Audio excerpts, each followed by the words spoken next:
þegar Ásgerður kemur heim frá námi í Kaupmannahöfn og þá byrjar hún að vefa í byrjun 7. áratugarins og þá kemur hún auðvitað inn í íslenska myndlistarsenu þar sem að abstrakt málverkið í gangi, mjög sterk málarahefð og þessi klassísku miðlar, en hún notar vefnaðinn alltaf og fyrir henni bara að blanda þráðunum saman, bara það sama og fyrir málaranum að blanda liti.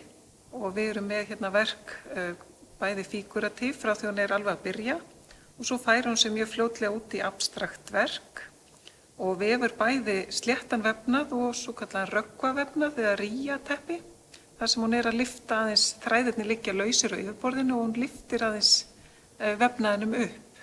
Í kringum 1967 þá byrjar hún í fyrsta sinn að nota hrosshár í verkin.